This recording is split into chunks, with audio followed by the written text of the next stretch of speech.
Consideremos en esta clase brevemente lo que es la conquista de América, ¿sí?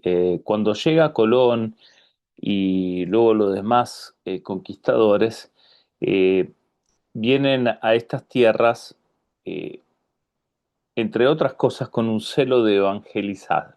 Esto lo vamos a leer un poquito en ciertas posturas de Colón. Esto no se habla tanto en la historia clásica, pero esta gente estaba muy marcada por lo que ya hemos visto de lo que es eh, el catolicismo español, que era un catolicismo reformado, que era un catolicismo eh, de inquisición, de contrarreforma, de imponer un celo al papado, un celo a la fe romana, ¿no?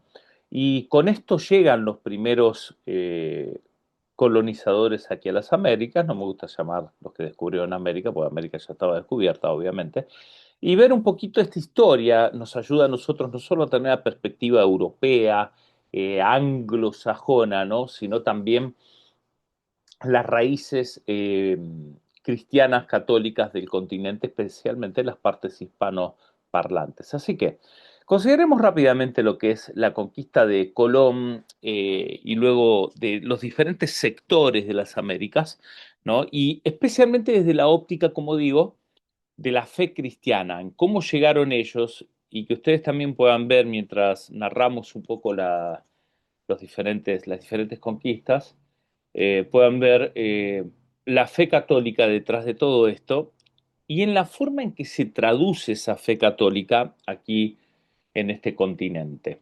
Recuerden, tengan en perspectiva cómo Francisco Javier evangelizó el Oriente Asiático, con persuasión y cómo aquí van a venir estos personajes con menos capacitación, por lo menos eclesiástica, teológica, espiritual, con menos espiritualidad, aunque tenían una espiritualidad también, pero vienen más que con persuasión, con lo que es imposición. Van a imponer la fe. Así que apenas España logra la unidad nacional en el matrimonio de Fernando e Isabel y luego cuando alcanza la integridad territorial con la conquista de Granada, cuando se fueron ofrecidos estos nuevos mundos, se abre esta ventana para colonizar, conquistar, si todos estos términos se utilizan, pero también evangelizar, por lo menos en la forma en que ellos la entendían, ¿no? Casi un momento a la rendición de Granada aparece este personaje de origen oscuro, algo discutido todavía, que compartiría con Isabel la gloria de fundar el imperio español en ultramar. Cristóbal Colón era de origen genovés, al parecer hijo de un eh, cardador de lana, y a los 25 años de edad llegó a Portugal, donde comenzó a granjear su fortuna al casarse con doña Felipa Moñiz, que pertenecía a la nobleza de Portugal y cuyo padre era gobernador de Madeira. Colón conoció en Portugal a varios famosos navegantes, cartógrafos, y además tuvo ocasión de navegar tanto a Madeira y Porto Santo como a Guinea, en el África. A la postre, llegó a su famosa conclusión de que si el mundo era redondo, como afirmaban tantos sabios, debería ser posible llegar a Oriente navegando en el sentido opuesto, ¿no? Yendo eh, hacia el occidente. Si uno seguía por el occidente, tendría que llegar al otro lado. Así que bueno, se embarca en esta idea, ¿no? Si ese fue el proyecto inicial, o si al principio pensaba solamente descubrir tierras nuevas, eh, incluso lo que se conoce como la Antisla, que algunos cartógrafos colocaban al oeste del océano, la Antisla, no es del todo claro. Al parecer, el proyecto que Colón le planteó a la corte portuguesa no consistía en buscar una nueva ruta a las Indias, sino sencillamente en explorar el Atlántico occidental. Obviamente, con alguna promesa de encontrar tierras, encontrar oro, todo esto que le interesaba tanto a portugueses como a españoles. Ahora, los portugueses no van a ser los que compren el proyecto, sino justamente los españoles. Eh, y Colón se embarca y bueno, ya la historia la conocemos, se topa con un continente entero, ¿no? En el medio del Atlántico, que ellos no tenían registrado por lo menos, ¿no? Así que acá tienen las diferentes conquistas, ¿sí? Descubrimiento por parte de los europeos, obviamente, las Antillas, las primeras partes, de luego Brasil y la tierra firme, luego la conquista de México, del Perú, la búsqueda del Dorado y expediciones en el sur y al norte. Ahora, a modo de dato, es interesante ver que Colón escribe algunos papeles, ¿no? Algunos que quedaron en la historia, algunos registros de un diario de Colón, y también un libro de profecías, libro de las profecías de Colón. Todo esto está en los anales históricos, y ustedes pueden ver que más allá de los atropellos, ¿no? de estos personajes al venir a estas tierras, vamos a encontrar esa mezcla. Esto es lo que van a encontrar ustedes en estas tierras, ¿no? Inicialmente por parte de los europeos. Esa mezcla entre un celo espiritual, una vocación cristiana de que Dios les estaba abriendo esta tierra, con un guerrero. Estas dos realidades convergían muy bien en estos personajes, ¿sí? Un espiritual guerrero, un guerrero espiritual. ¿Mm? Eh, Juan Macay, autor de El otro Cristo español, libro que está también en los archivos y que sugiero tenerlo, cuenta la historia un poco de cómo llegaban y cuál era el espíritu de los colonizadores. Y él dice, debajo de cada casco había un monje y debajo de cada hábito había un guerrero. ¿Mm? Entonces, esa combinación se iba a encontrar aquí. Fíjense cómo habla Colón, cómo encara estas cartas en su diario. Arranca diciendo en el nombre de nuestro Señor Jesucristo. Entonces, a veces esta parte cristiana de Colón queda un poco sepultada, repito, por la violencia, no necesariamente de Colón, pero de la mayoría de los colonizadores que han llegado, especialmente los encomenderos, los que estaban a cargo de los indios y que hicieron todos los abusos, y también, claro, varios de los colonizadores como Picasso, Cío Cortés, que han matado cantidad de nativos, ¿sí? Y bueno, pero todo esto lo hacían en el nombre del Señor. Y con la premisa de que ellos estaban haciendo la voluntad de Dios, tomando la tierra, trayendo la fe católica, y especialmente ante pueblos que eran totalmente bárbaros y hasta inhumanos para ellos, ¿no? No dignos de la salvación. Entonces, imagínense con toda esta cuestión en la cabeza. Y no eran solo de estos que uno pudiera decir, uy, qué brutos eran, ¿no? Por haber hecho esto. No, habían teólogos, filósofos, que ustedes van a ver en esta semana, entre paréntesis, la controversia de Valladolid, y van a ver cómo Bartolomé de las Casas, que va a ser el apóstol de los indios, que era encomendero, también tenía indios a su cargo, se va a dar cuenta de estos abusos y va a protestar y se va a convertir en un defensor de los nativos. Curiosamente, Bartolomé de las Casas defiende nativos, pero después, por el otro lado, manda a pedir que traigan africanos para ser esclavos. Así que, de vuelta, una cuestión típica de esta época, de esa época, ¿no?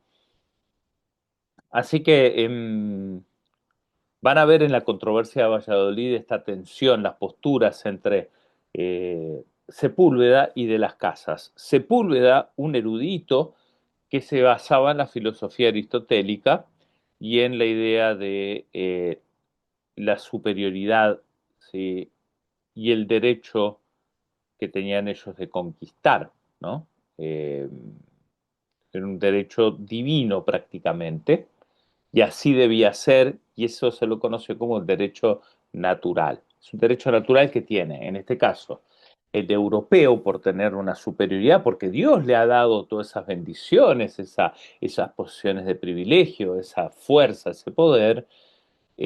Como Dios se los dio, lo natural es, sí, que el menor sirva al mayor o que el de menor capacidad se someta al mayor y que el mayor tiene la autoridad de someter, aún por la fuerza, a los que son menores en condiciones, por lo menos desde el punto de vista, obviamente, acá europeo, ¿no? En este contexto. Así que bueno, esto debe entenderse cuando uno tiene en perspectiva la conquista, que ellos venían, y eso lo veían como un don de Dios, ¿sí? Eh, como punto de reflexión, cuando evangelizamos a la gente, ¿no? Muchas veces todavía está esta situación de, bueno, el cristiano es superior a los demás. ¿Mm? Y muchas veces nuestra forma, nuestro approach, nuestro acercamiento a la gente es con ese halo de superioridad. Nosotros tenemos todas las respuestas, ¿sí? Y no estamos dispuestos a dialogar ni escuchar, simplemente a transmitir e imponer. Todavía seguimos con un evangelismo muy proselitista de imposición. Bueno, estos llegaron hasta las armas, obviamente, ¿no? Fíjense qué distinto lo de Francisco Javier, de vuelta, que apelaba a la persuasión de los nipones, de las indias y demás. Apelaba a la persuasión. Pero de este lado nos acostumbramos a la imposición. Así que bueno, fíjense esto, después lo pueden leer, obviamente, pero para que tengan este dato, acá Colón describe un poco su encuentro con este mundo nuevo para ellos, ¿no? Pero arranca su diario en el nombre de nuestro Señor Jesucristo. Acá describe la gente, son gente, esto está escrito en español antiguo, son gente, dice el almirante, muy sin mal ni de guerra, son buena gente, no tienen mal ni son gente de guerra. Están desnudos todos, dice, hombres y mujeres, como sus madres las parió, así dice. Verdad es que las mujeres traen una cosa de algodón solamente tan grande que le cobija su natura y no más, ¿sí? Sus partes íntimas. Y son ellas de muy buen acatamiento, ni muy negras, salvo menos que canarias. Así que describe de una manera, bueno, la forma que se podía en esa época, ¿no? Entonces, fíjense un poquito más adelante. Aquí dice, y así espero en nuestro Señor que vuestras altezas se determinarán a ello. Bueno, dice, perdón, tengo dichos serenísimos príncipes, dice aquí el almirante, que sabiendo la lengua dispuesta suya persona devotas religiosas, que luego todos se tornarían cristianos. Luego todos se tornarían cristianos. Esta era la agenda, ¿no? Y así espero en nuestro Señor que vuestras altezas se determinarán a ello con mucha diligencia para tornar a la iglesia tan grandes pueblos y así los convertirán, así como han destruido a aquellos que no quisieron confesar al Padre y al Hijo y al Espíritu Santo. Fíjense el lenguaje, ¿no? Hay que convertirlos, pero de la misma forma que ustedes destruyeron a los que no querían confesar, si no quieren confesar hay que destruirlos, ¿no? O sea que esta mezcla de cristianismo bélico es lo que vamos a encontrar acá en las Américas. Repito, todavía y en pueblos norteamericanos existe esta idea de un cristianismo bélico. O sea, hay que defender la fe aunque sea por las armas. ¿Mm? Eh, gracias a Dios que todavía hay cristianismo pacificador, pero si hay que destruir, hay que destruir. Entonces, todavía hay mucho de esto dando vuelta. Y después de sus días, dice el almirante, que todos somos mortales, dejarán sus reinos en tranquilo estado y limpios de la herejía y la maldad, y serán bien recibidos delante del eterno Creador, estos pueblos, ¿no?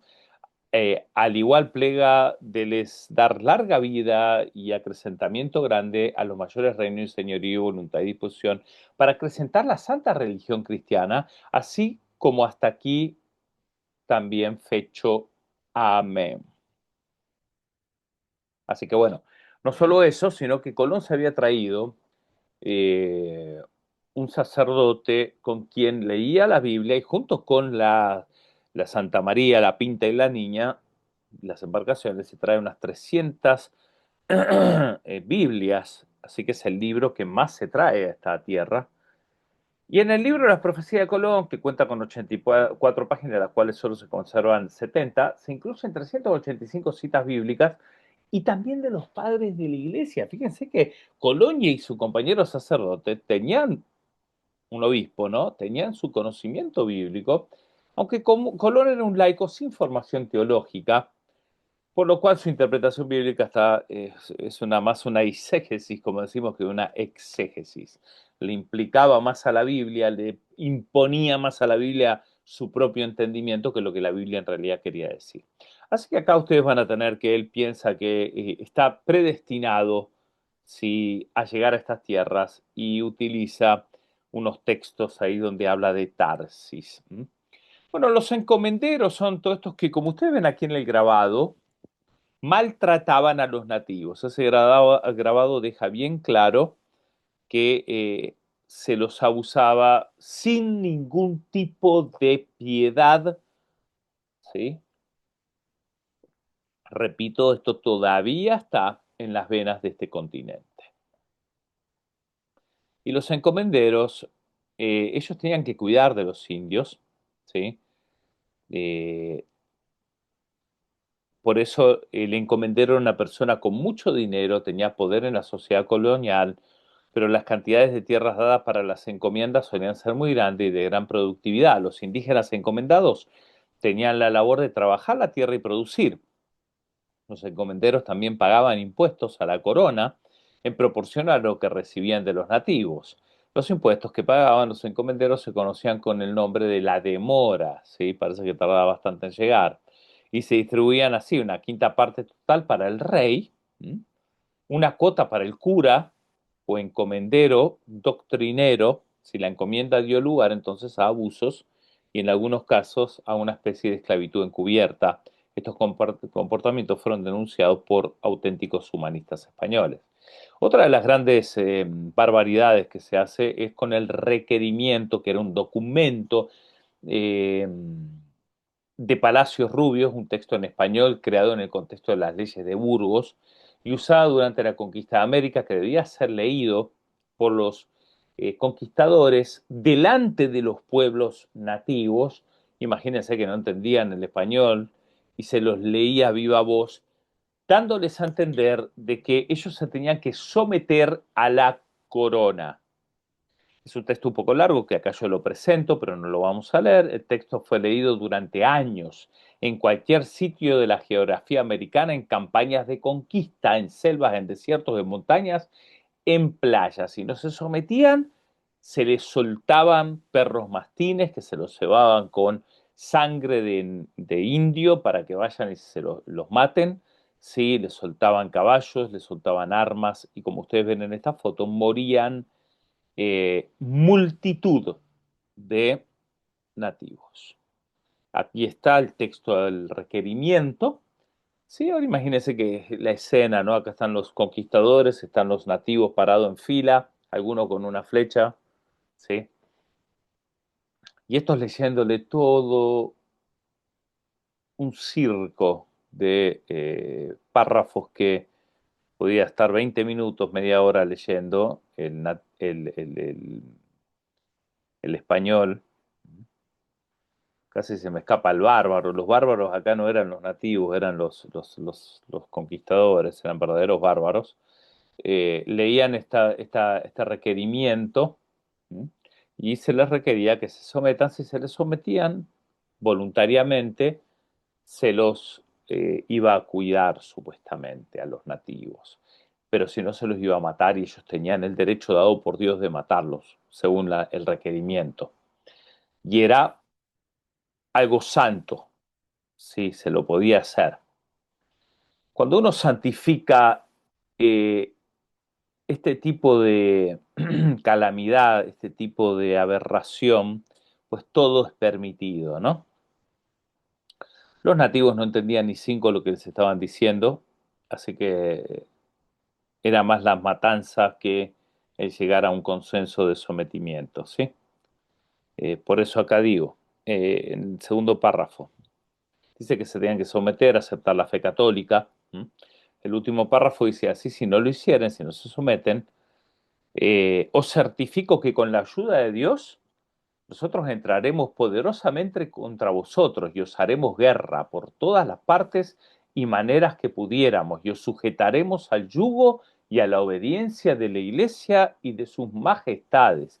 Tomaremos vuestras personas y vuestras mujeres e hijos y los haremos esclavos, y como tales los venderemos y dispondremos de ellos como sus majestades mandaren, y os tomaremos vuestros bienes y os haremos todos los males y daños que pudiéramos. Yo no entiendo cómo meten a Dios en todo esto, pero bueno, eh, como a vasallos que no obedecen ni quieren recibir a su Señor y le resisten y contradicen, y protestamos que las muertes y daños que de ellos se siguiesen sea a vuestra culpa y no de la majestad de sus majestades, ni nuestra.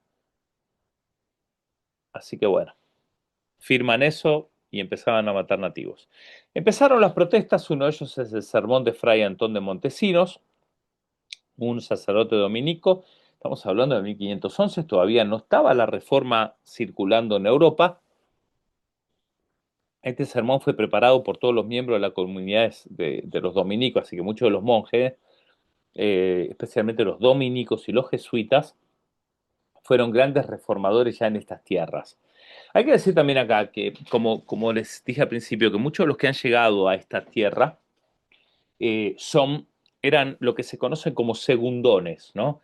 No eran primogénitos que heredaban títulos de nobleza en Europa, sino que eran los hermanos menores, los segundones, o hijos dalgos, de ahí viene el nombre, o el apellido, mejor dicho, hidalgo, ¿sí? Los hijos dalgos, los segundones, aquellos que no tenían derecho a la primogenitura ni a títulos de nobleza, por lo tanto se aventuraban a venir a este continente en busca de oro. Mucho de lo que han hecho era buscar oro y los nativos se las han ingeniado para mandarlos en direcciones opuestas al oro, ¿no?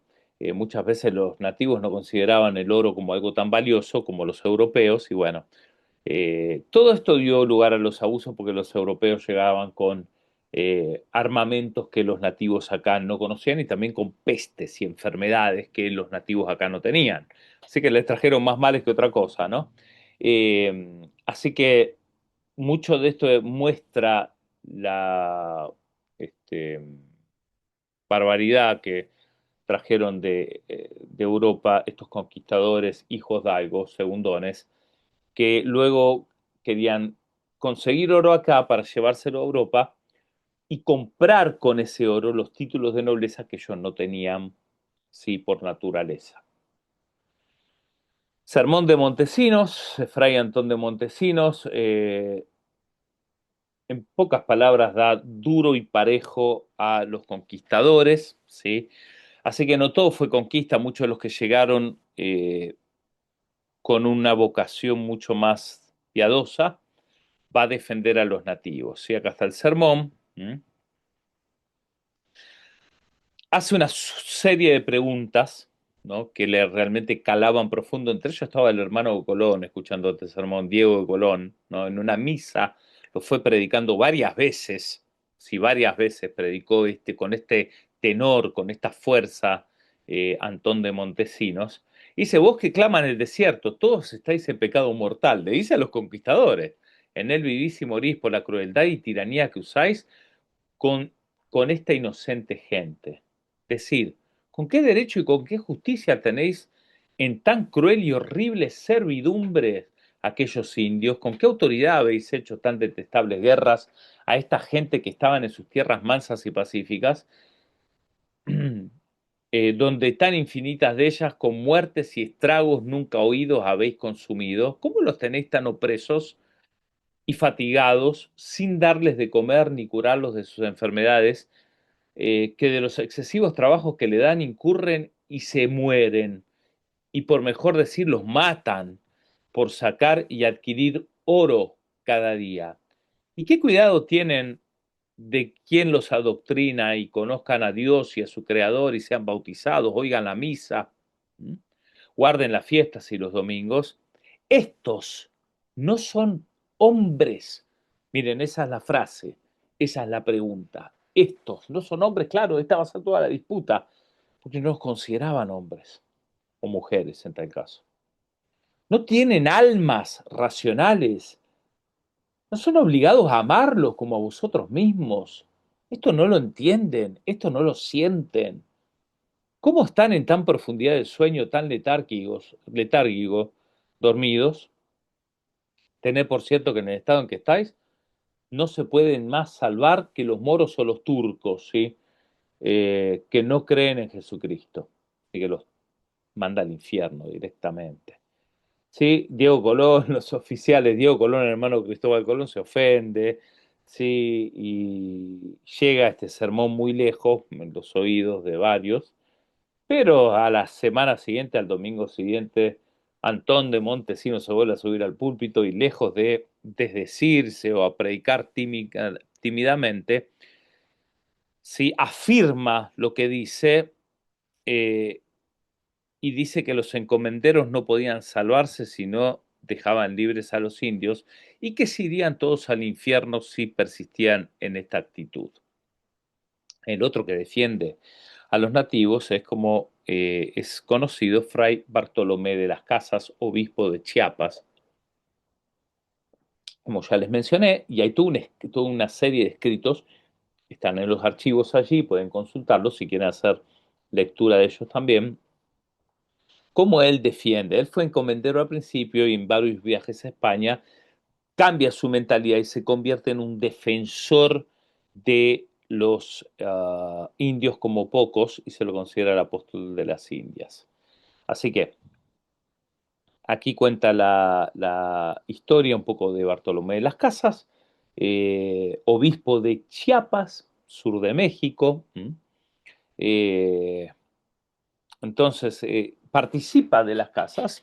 No les narro mucho porque ustedes van a ver esta semana la controversia de Valladolid. Miren, eh, manténgase despierto, es un diálogo filosófico, humanista, necesario para estudiantes de maestría. Así que presten atención y van a hacer el foro referente a esa película. Que está subtitulada, así que tienen que estar bien despiertitos con su café. Y ahí está de las casas con Juan Ginés de Sepúlveda. Ginés de Sepúlveda aprobaba la matanza de los nativos y de las casas sostiene el hecho de que son seres que necesitan a Cristo y que hay que predicarles el Evangelio. Así que con esta controversia se libera finalmente a los nativos, por lo menos se les da libertad, ahora sí se vuelve a esclavizar africanos en su lugar. ¿Mm? Así que se cuentan la historia de las casas, los escritos, la leyenda de Cacique, o no es una leyenda, sino historia de Cacique Atuey, que lo queman en la hoguera los españoles y Atuey dice, este es el Dios de los españoles, el Dios que los... De las casas dice lo siguiente en el discurso de Atuey, cuando están quemando, este es el Dios que los españoles adoran, por esto pelean y matan. Por esto es que nos persiguen y por ello que tenemos que tirarlos al mar. Nos dicen estos tiranos que adoran a su Dios de paz e igualdad, pero usurpan nuestras tierras y nos hacen sus esclavos.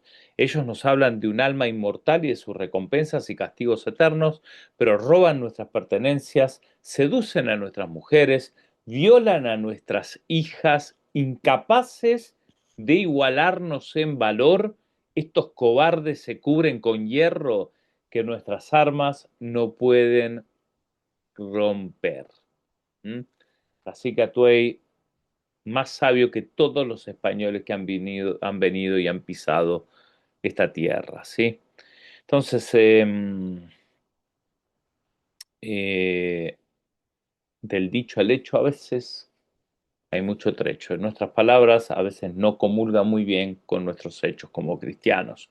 La gente se da cuenta, como el cacique Atuey, ¿sí? Se da cuenta de que somos incapaces muchas veces de igualarnos, entonces utilizamos elementos que no van en consonancia con lo que decimos. Hablamos de un Dios de paz, hablamos de un Dios de amor, ¿sí? Pero a veces lo que se ve en el cristianismo no representa eso, y esto es el mal testimonio. Se termina contando la historia de Atuey como sigue. Atuey fue condenado entonces a la hoguera, ¿sí? castigo reservado a los más viles criminales, pero cuando estaba a punto de ser quemado, el padre Olmedo le preguntó si quería convertirse en cristiano para subir al cielo. Este era el típico formato. Te van a decir si querían convertirse para que tengan una última oportunidad. Y pregunta a Tuey, ¿y los españoles van al cielo? Al recibir una afirmación, dijo luego el cacique, sin más pensar que, no quiero yo ir allá, sino al infierno por no estar donde estén y por no ver tan cruel gente. Bien, sobre el debate entre las casas y Sepúlveda, ustedes van a ver, ya les comenté un poco entre líneas de este debate, y acá ven otro de los males de esta tierra, que son los barcos o los esclavos negros, los barcos negreros, como se los llamaba, que venían peor, se trataba mejor a los animales en estos barcos que a los seres humanos, ¿no? Ahí pueden ver cómo se los apironaba y viajaban meses, días enteros, años, sin poder moverse, cuando le tiraban un poco de agua y un poco de pan para que coman y al que le llegaba, le llegaba. Por eso se explica que muchos de los afroamericanos que han llegado a este continente sean de contextura física robusta, porque eran los que sobrevivían a estos viajes.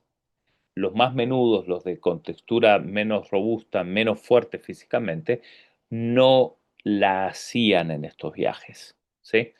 Así que bueno, miren el grabado de los españoles mirándolos como si fueran realmente, no sé, tratándolos como si fueran hasta enojados con ellos por el color de piel. Así que todo el cuento del racismo que hay no es un cuento, es una realidad. Es una realidad.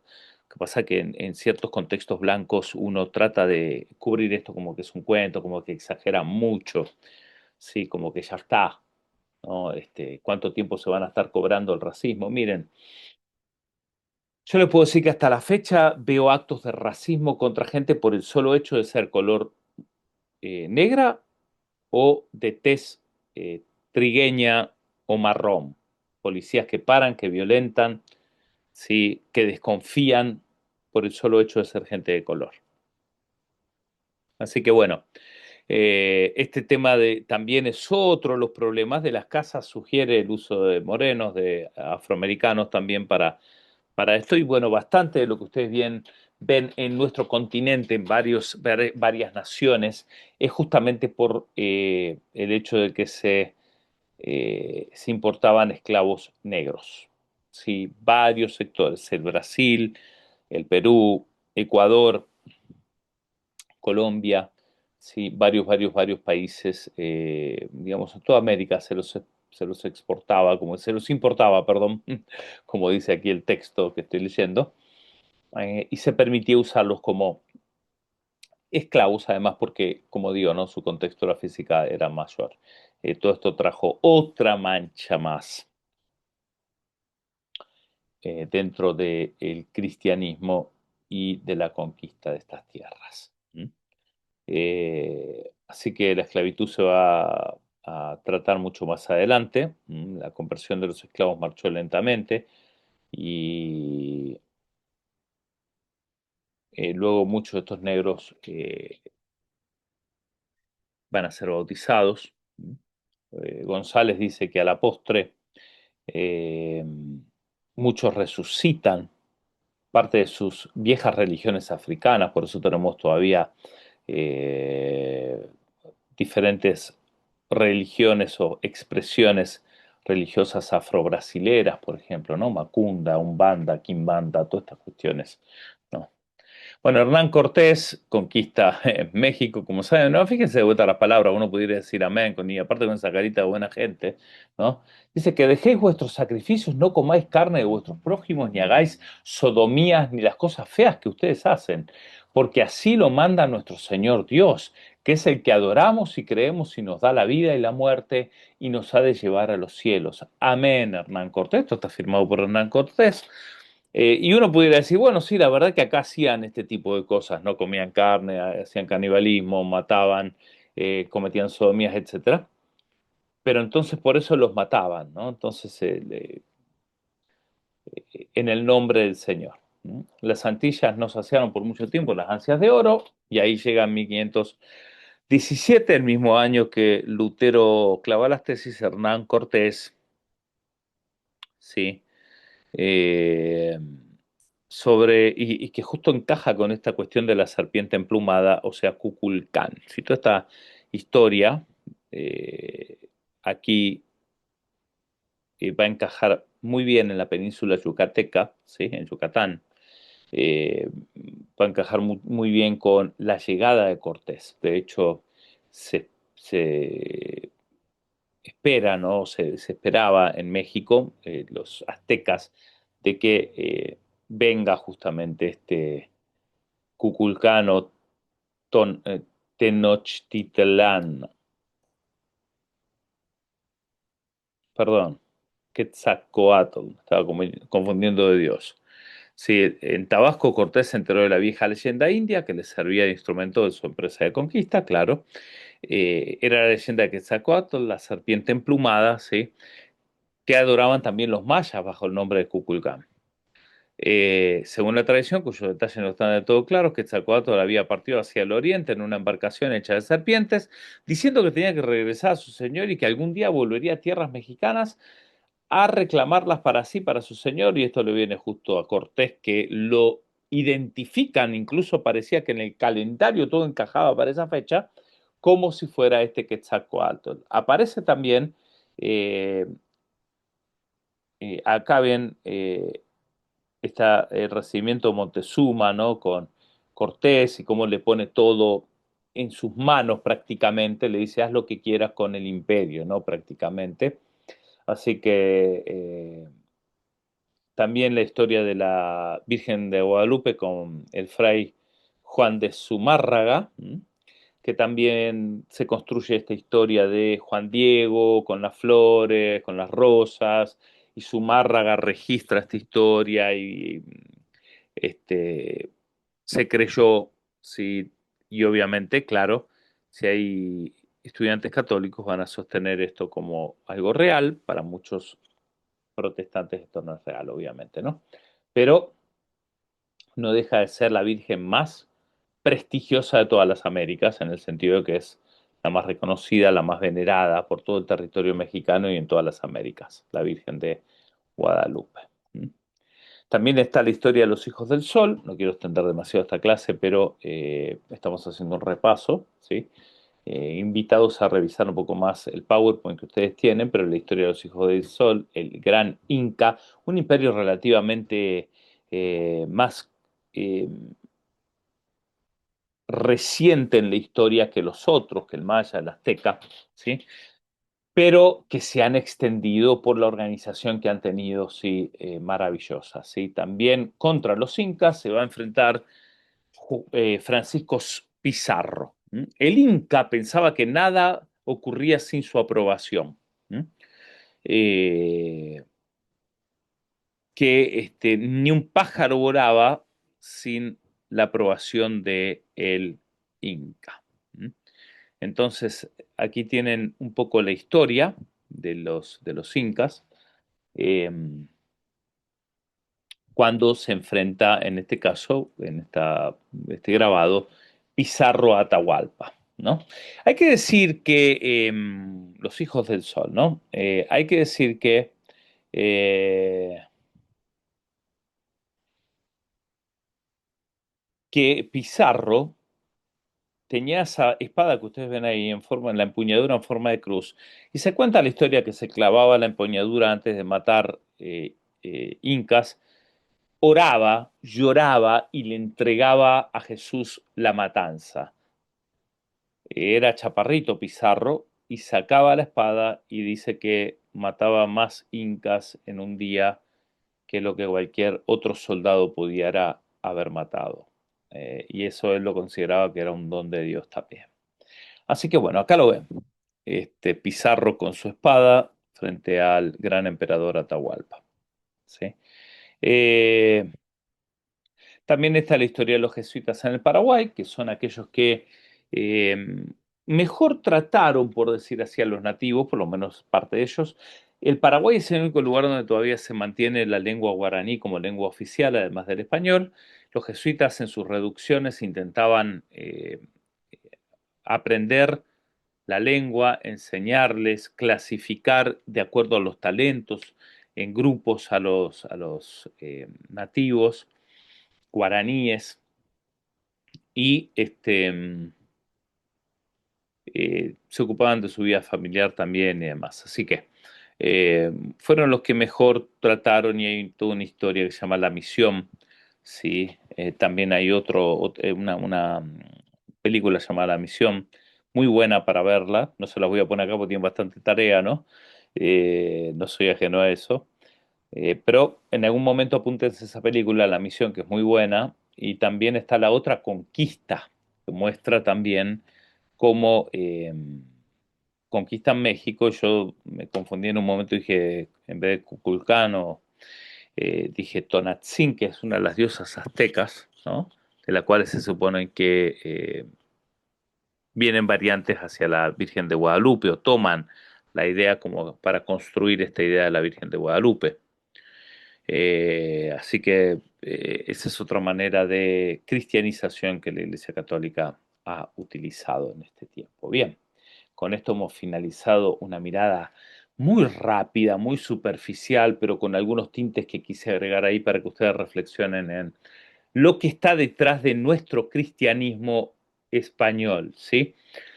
Cuando llegamos, o cuando muchos si están escuchando en los Estados Unidos, llega uno aquí, bebe más de la vertiente anglosajona, la teología europea, pero no hay que olvidarse del trasfondo de nuestras tierras.